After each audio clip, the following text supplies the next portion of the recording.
Gente, que iluminação, pelo amor de Deus. Vamos ver se a gente melhora essa iluminação. Ah, acho que agora ficou melhor, né? O que vocês acham? Hoje eu tô muito iluminada. Hoje eu tô muito iluminada. Gente, vamos falar então sobre atualização profissional. Será que refletiu o tema? Ai, meu Deus. Acho que agora ficou melhor, né? É que eu tô bem do lado da janela. Vamos falar sobre atualização profissional, que é um tema que eu amo, gente. Eu amo a atualização profissional. E quem tá chegando aqui, vão me dando uma boa tarde. Me digam como vocês estão chegando também. E se vocês acham que tem algum colega nosso que pode se beneficiar desse assunto, pega esse aviãozinho que tá aqui do lado, a gente manda pra ele e diz, vem pra cá. Boa tarde, Carlinha, boa tarde. Boa tarde, Bruna. Deixa eu avisar aqui o pessoal do grupo que tá acontecendo a nossa live. Deixa eu avisar o pessoal aqui para todo mundo entrar e se beneficiar realmente desse assunto. Gente, por quê? Vão me dando boa tarde aqui, quem tá chegando.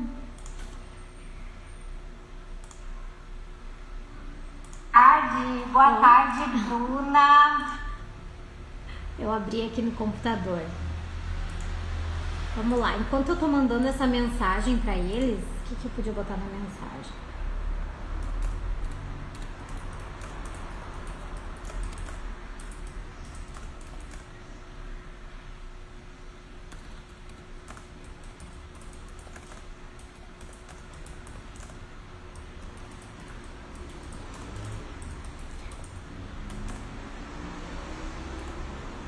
Gente, o ruim da live é esse início, né? Que as pessoas têm que ficar aqui e não acontece nada.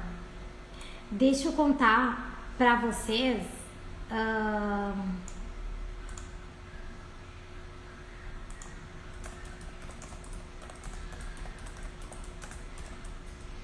Deixa eu contar pra vocês que esse assunto, ó, tá vindo gente, tá vindo gente, tá vindo gente. Tá vindo gente, né? Tá vindo gente. Mas deixa eu contar pra vocês que esse assunto é super importante, cada vez mais, porque a gente percebe o quanto as pessoas têm deixado essa parte não como uma prioridade. Não é? A gente acaba se envolvendo com todas as atividades que a gente tem do dia e a gente acaba não se preocupando em se atualizar mesmo, gente. E se atualizar é o que faz toda a diferença. Principalmente porque é no se atualizar que... Ó, mandei lá. É no atualizar, gente, que a gente começa a entender mesmo sobre os processos, o que a gente pode mudar... O que a gente pode ajustar, o que tá dando certo, o que não tá. E também, gente, se atualizando, né? Dependendo ali do material que a gente tá usando, a gente consegue observar como isso tá acontecendo com outras pessoas que estão nesse processo, né? Com os próprios revisores, com profissionais do mercado editorial. O núcleo de revisores que eu criei e que nós temos aulas e encontros todas as terças-feiras, nada mais é do que possibilitar esses espaços de troca de informação, de entender o que está acontecendo com outros colegas. Então alguns chegam pra gente e dizem assim, gente, essa semana eu não atendi nenhum cliente, então vamos entender como está acontecendo esse processo, como você está se identificando, porque assim, gente, quando tem um revisor que está com vários clientes e outro com nenhum, nós temos um problema, não é? E qual é o problema? Então é justamente conversando com esses profissionais que a gente entende o que está realmente acontecendo ou não. E aí o legal, boa tarde, gente, para quem tá chegando. Vão me dando boa tarde quem tá chegando aí, que a gente vai conversando. Então, atualização profissional nada mais é do que a gente realmente estar nesses espaços de troca. Então, não só nas redes sociais, também nos próprios grupos, mas também encontros semanais como o núcleo de revisores ele proporciona. E aí, gente, deixa eu agora ir lá pro meu documento pra gente conversar realmente ali. Primeiro a gente vai problematizar por que então se atualizar importa. Primeiro de tudo, né, gente, porque isso aqui não é só ser revisor de textos. né? Isso aqui tem que ser encarado como uma profissão. E como profissão, a gente precisa estar o tempo todo se atualizando, entendendo o mercado, o que ele está mudando. Por exemplo, aí nós temos inteligências artificiais. E eu tô vendo muitos revisores dando pau na inteligência artificial. Eu não sou uma pessoa que dou pau na inteligência artificial, ela me ajuda muito durante o dia.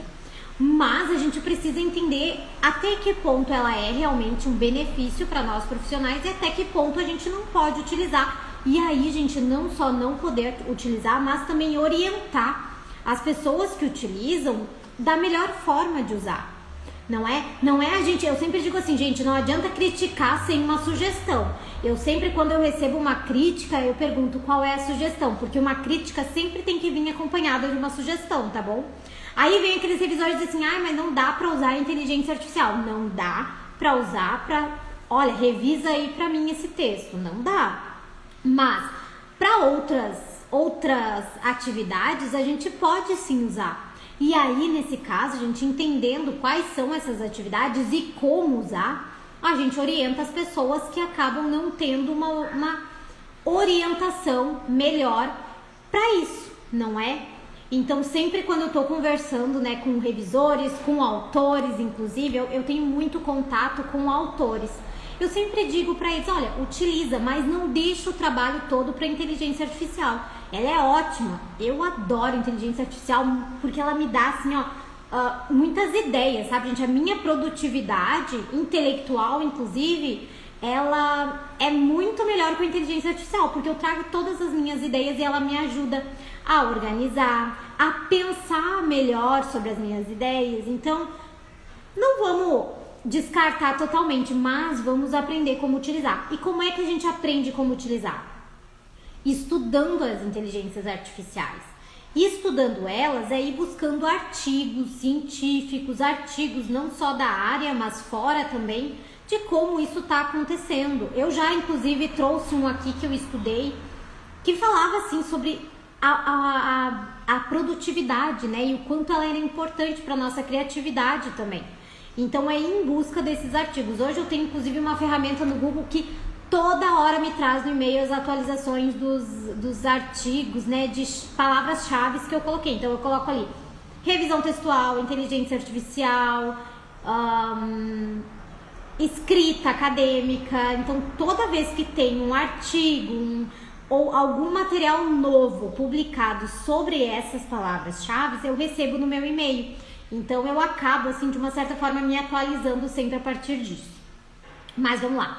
Por que importa a gente aprender sobre estar se atualizando? E aprender sobre estar se atualizando é realmente aprender sobre como a gente vai se atualizar. Colocar essa atividade como uma prioridade, porque o nosso trabalho, ele é muito intelectual. A gente trabalha com intelectual. Então a gente não pode deixar a aprendizagem de lado.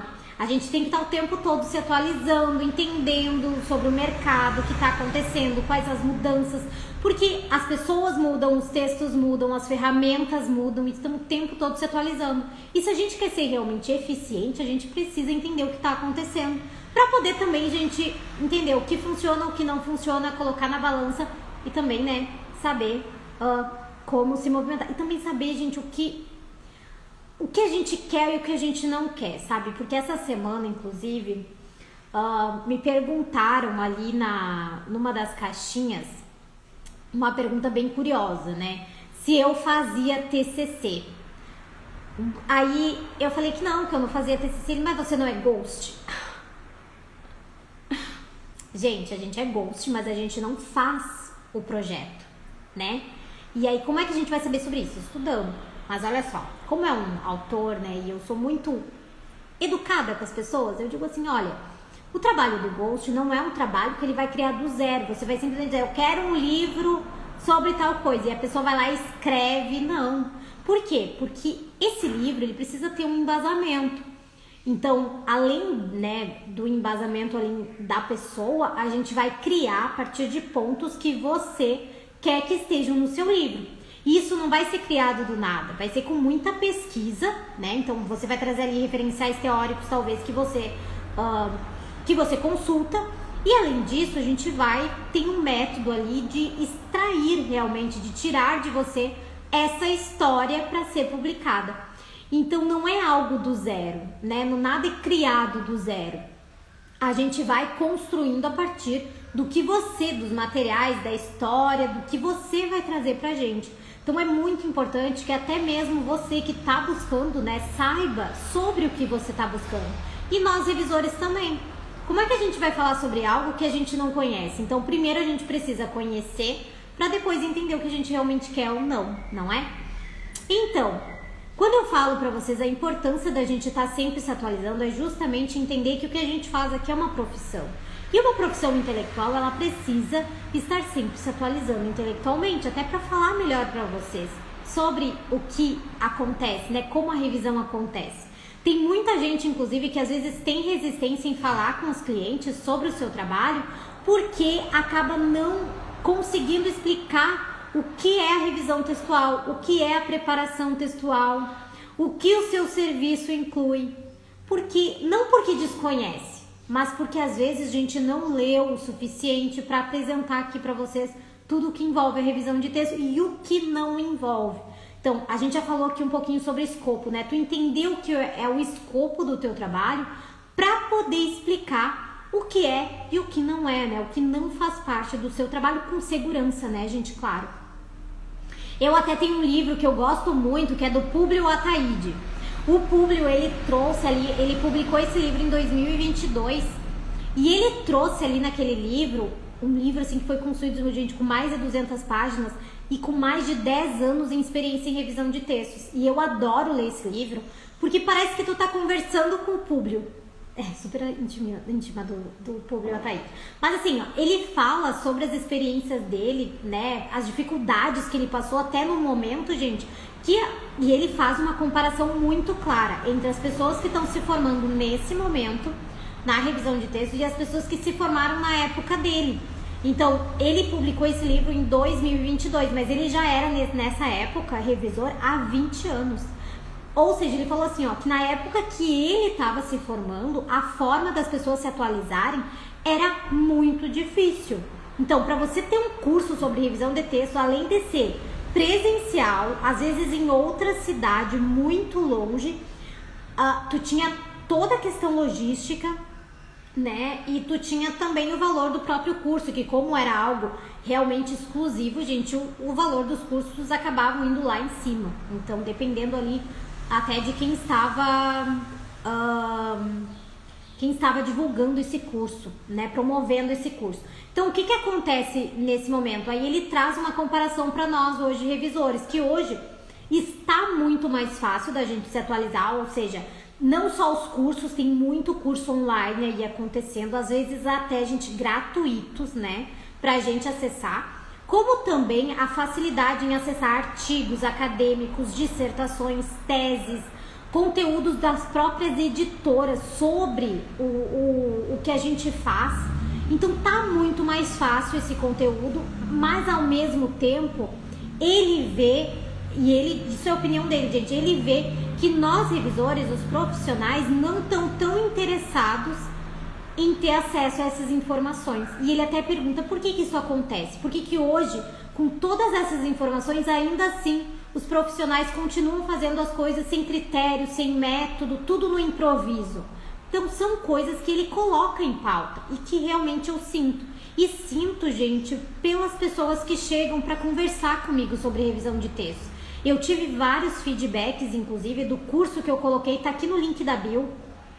Tem 21 aulas gravadas que eu passo por pontos muito específicos da revisão textual, trazendo ali atualizações para vocês. E aí as pessoas me trazendo feedbacks, né? Nossa, eu não tinha pensado nisso. Tem várias coisas que você discute que eu realmente não tinha me dado conta, sabe? E por que isso... E, gente, não são coisas, né... pra mim é extraordinário, tá? Mas eu digo assim, ó, que agora, né? Por que parece tão exclusivo? Parece que é uma novidade. Quando, na verdade, gente, é só uma questão de gentileza, né? De você entender o seu público, de você entender a dificuldade, às vezes, do seu público. Às vezes é só um estudo que você precisa fazer das pessoas que você atende. E é por isso, gente, que eu faço questão de todas as pessoas que vêm conversar comigo, que vêm me pedir, por exemplo, uma mentoria, que vêm falar comigo sobre revisão textual, eu mando um formulário, eu entendo as dificuldades, as necessidades que essa pessoa tem. Então, isso é muito importante, você estar ao mesmo tempo que em contato com elas, entendendo quem são elas, quais são as dificuldades que realmente fazem com que elas busquem, por exemplo, os seus serviços, para que você cada vez mais consiga entregar de uma forma eficiente o trabalho que elas querem, não é? E também, gente, vamos lá. Quais são as dúvidas de você? Vamos trazer aqui, gente, os pontos essenciais, então, da revisão textual, que é importante da gente estar sempre buscando ali, né?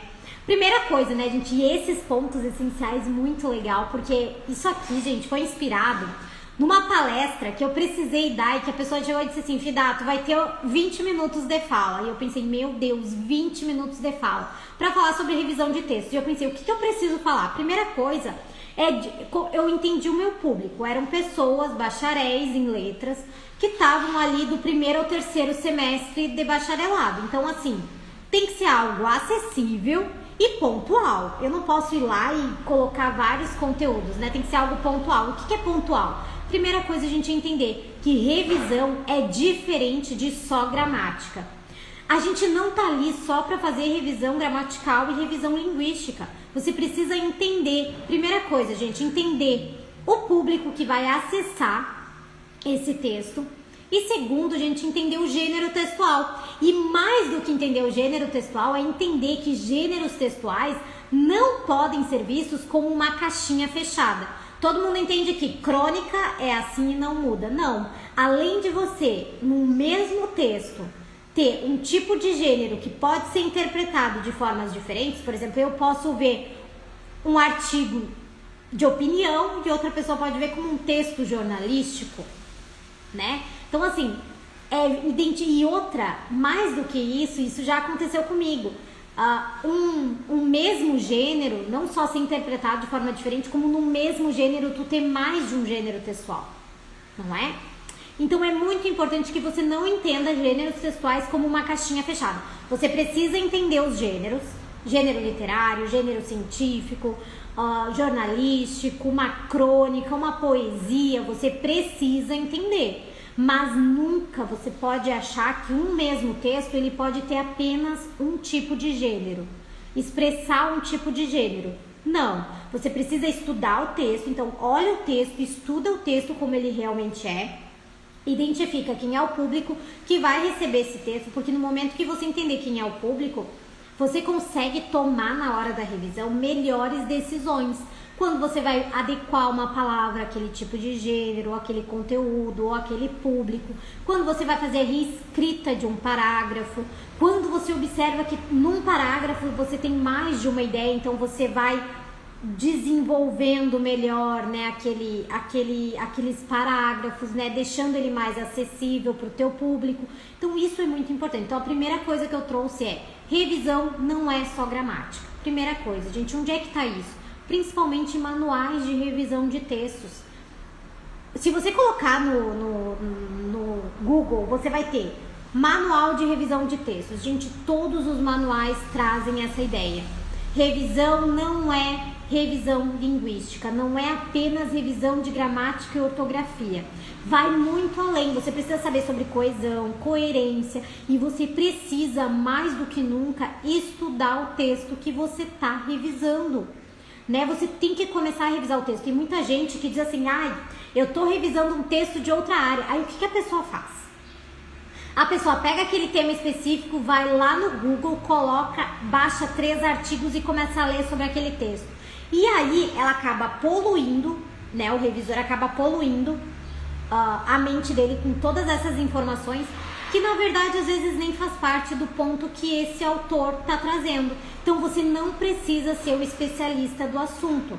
O que você precisa é estudar o texto e ver se ele está numa forma linear, sendo construído de uma forma coerente para a pessoa que vai ler.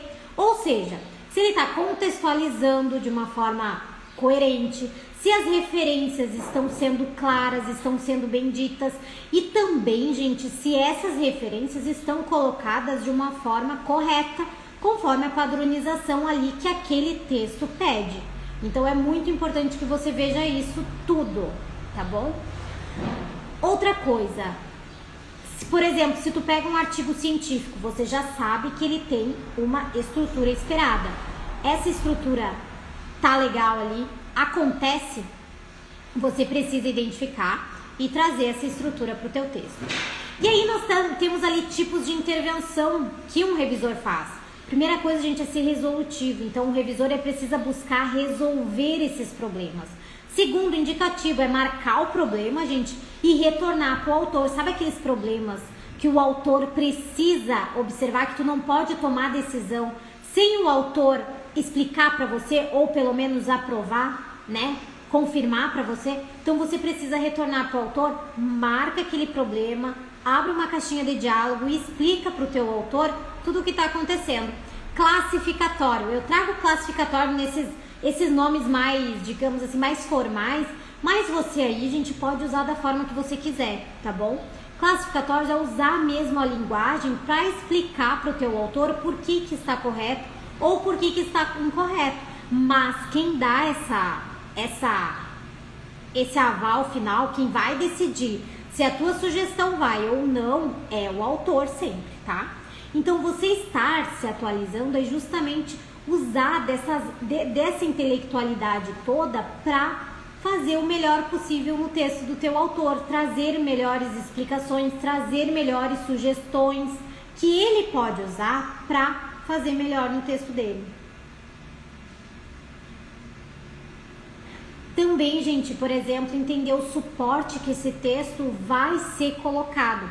Se esse texto é um e-book, se ele é um livro impresso, se ele é uma revista, se ele é um artigo científico, se ele é um site, então tudo isso é importante. E isso tudo, gente, a gente precisa sempre estar estudando, atualizando, né? Vendo, por exemplo, como outros sites, né, colocam essa informação para ver o que realmente faz sentido ali. Aí, gente, eu trouxe aqui pra gente finalizar. Vocês estão gostando, gente? Vocês estão gostando dessa live?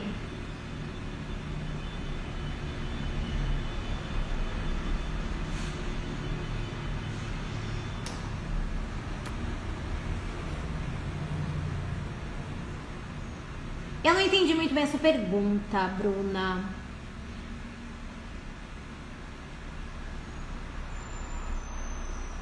Bruna, eu acho que é preciso sim a gente estar sempre se atualizando no sentido de trazer melhores soluções. Agora, buscar, assim, como revisora, né, e vendo a revisão de texto como um negócio, tá? Eu não vou somente em livros de revisão textual. Deixa eu compartilhar com vocês, inclusive, ó. Por exemplo, esses dias eu tava precisando estudar sobre linguagem, citação, reescrita. Ó, daí eu tava com esse livro aqui, ó, o trabalho da citação. Aqui nesse, eu gosto muito desse autor, o Montaigne. Ele traz muita explicação sobre a leitura, sobre a própria reescrita, tá? Mas, gente, eu fujo um pouquinho. Eu leio muito sobre revisão textual, então artigos científicos, dissertação, tese. Mas eu adoro uma leitura assim mais fácil, como O Poder do Hábito, Antifrágil. E tem um, gente, que eu estudei sobre com as pessoas, né? Que é um livro muito grande. Eu não... Olha, gente, eu tô menos da metade, só pra vocês terem uma ideia. Mas é o Comporte-se, ó. Eu gosto muito desse livro porque tem a ver com o comportamento das pessoas. Então, e também, gente, é uma leitura que é desconfortável, sabe? Que me faz realmente sair desse básico. E assim, gente, ele também é um livro que foi escrito antes da inteligência artificial estar por aí, né? Então, coisa boa tu ler um livro que não foi, assim, que tu tem certeza que não foi feito por inteligência artificial. Porque daí eles são com orações mais elaboradas, né? Tu vê assim, a própria escrita deles é muito diferente, sai um pouquinho desse comum, então tu te depara com outra estrutura de linguagem. E o nosso cérebro, né, enquanto revisora também, ele vai se treinando a partir do momento que ele entra em contato com esses tipos de leitura, assim, que te tiram um pouquinho né, daquela leitura fácil, daquela leitura que é sempre acessível. Eu digo pra vocês que quando eu não entendo um livro, isso me incomoda de uma forma, gente, porque eu fico assim, ó, nossa, como é que eu não entendi? Antifrágil foi um livro que me deixou muito chateada, braba, sabe? Só pra vocês terem uma ideia, tô meio mofadinho aqui. Só pra vocês terem uma ideia, assim, me deixou muito inconformada, porque eu li o livro, eu li e não consegui entender. Daí eu deixei um pouquinho de lado esse do Nicolas Taleb, do Nassim Taleb. E aí eu fui pegar o do Cisne Negro, né? Que é outro, é do mesmo autor, mas é outro livro. E eu comecei a ler e comecei a entender. Daí eu li todo o Cisne Negro, que inclusive a gente tá em PDF aqui na internet, disponível. E aí eu voltei pro Antifrágil pra poder entender melhor o Antifrágil. Aí sim, gente, aí o negócio andou, assim. Mas enquanto eu não tava entendendo aquele livro, eu ficava, meu Deus, por que eu não consigo entender? Sabe, eu li a frase, eu entendia, mas eu não conseguia, sabe, desenvolver o conteúdo. Ou também, gente, o que eu gosto de fazer é trazer assim para algo prático que eu faço na minha vida. Isso aqui acontece mesmo dessa forma, ou já aconteceu em algum momento. Então, isso é o revisor também trabalhando a sua intelectualidade, não é? E aí, gente, vamos falar sobre ferramentas práticas e hábitos de atualização. Tipo um checklist da semana, gente. Eu não sei se vocês fazem, mas eu tenho muito isso. Por exemplo, sexta-feira é o dia de eu me atualizar.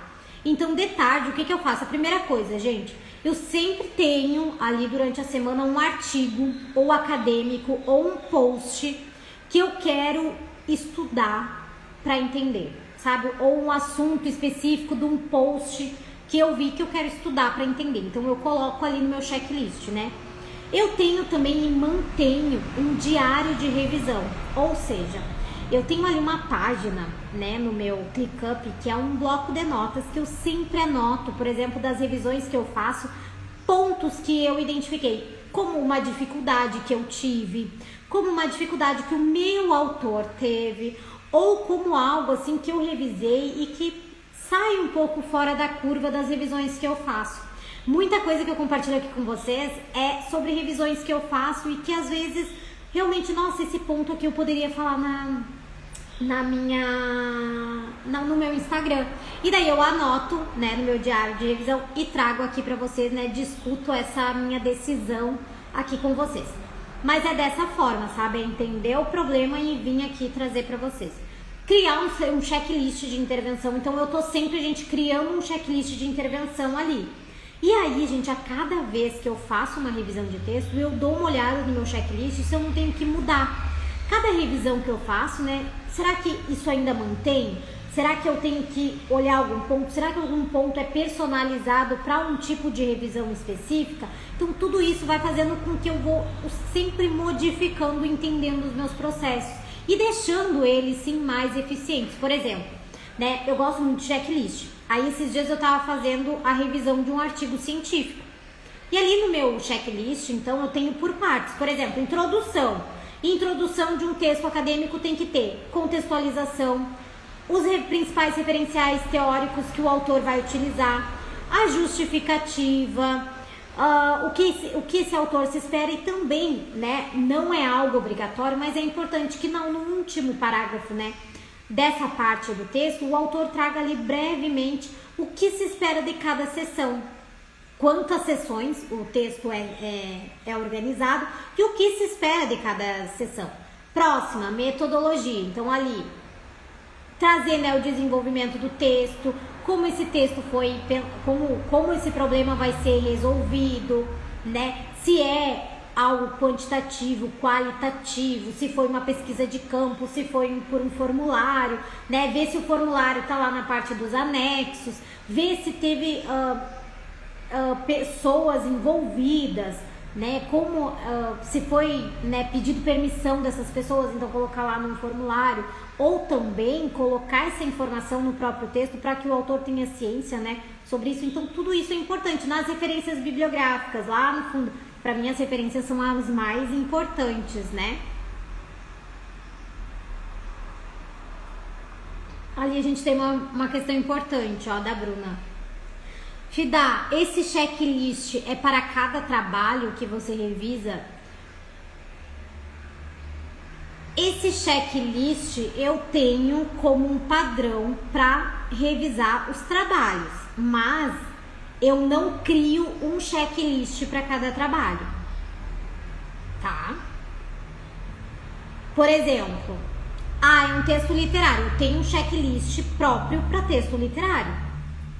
Eu tenho um checklist para revisão de artigo acadêmico, de dissertação, de tese acadêmica. Então, claro que eu não vou te dizer assim que eu não faço mudanças. Eu faço mudanças. Às vezes eu não utilizo todos os checklists ali, todos os pontos daquele checklist. Às vezes não. Porque, por exemplo, tem trabalhos que não tem apêndice, que não tem anexo, né? Então, tudo isso é de acordo com o trabalho. Por isso que eu digo, não é personalizado, eu não crio na hora, né, gente? Mas ele é de acordo com cada situação que eu pego. E às vezes eu ainda coloco pontos a mais, porque eu observo que o texto pede pontos a mais. Tá bom? Respondi, Bruna? Que bom. Criar um checklist ali, gente, de intervenção também, por quê? Caso você esteja ali com um prazo muito apertado, você consegue, a partir desse checklist, pelo menos, minimizar os problemas, porque você já pensou com prazo apertado, tendo que fazer toda a revisão do texto, você vai lembrar de todos os pontos? Às vezes acontece de você não lembrar. Então, ter esse checklist é muito importante, tá? Ai, gente, uma coisa que eu acho bárbaro é fazer uma revisão colaborativa por mês, uma só, para você entender o que acontece quando você é o primeiro revisor e quando você é o segundo revisor. Ou seja, o primeiro revisor é aquele que revisa focando no segundo revisor, ou seja, você revisa explicando os pontos para um revisor e não para o autor. Gente, isso muda totalmente a perspectiva do que a gente faz. Então, assim, se eu pudesse dar uma dica para vocês revisem, façam uma revisão colaborativa por mês, só uma. Convidem ali o colega e digam assim, ó, você consegue me ajudar nessa revisão? Chama ele e faz a revisão. Certo, gente? E, gente, tá sempre ali entendendo quais são as mudanças que acontecem nas padronizações. Por exemplo, né, a própria BNT sempre traz atualizações. Gente, todo ano tem uma atualização nova da BNT. Então, tá por dentro dessas atualizações é muito importante. A APA, todos os estilos, isso eu acho importante, gente. Sempre que vocês receberem um trabalho que é de uma padronização específica, vocês, antes de irem no próprio manual, né, vocês buscarem artigos, teses, livros, né, se for o caso, que essas instituições publicaram. Por exemplo, eu recebi esses dias um texto que foi publicado pela Universidade Federal de Santa Catarina. Ao invés de... Aí a menina me falou, é da BNT, né, da NBR 24, alguma coisa.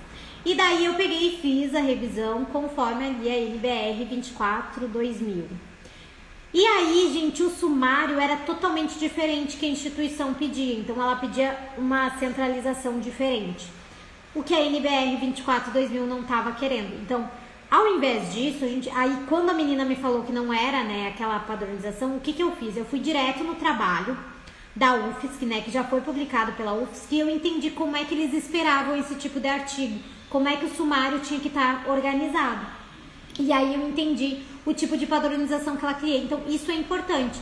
Ao invés de tu ir cru na norma, é pegar artigos dessas instituições, né, seja uma dissertação, uma tese, às vezes até do próprio orientador, gente, sabe? Do próprio orientador, para ver como é que ele espera um artigo, como é que ele espera que esse texto seja escrito, para poder adequar ele ali direitinho no conforme ali naquele trabalho que você está resolvendo e já prevenir assim de possíveis problemas. Então, acho que essas são as minhas considerações para hoje. Eu espero que vocês tenham gostado dessa live e que você, qualquer dúvida, a gente me manda em mensagem. É super importante ter o feedback de vocês, ter esse feedback de vocês ali. E vamos conversando, tá?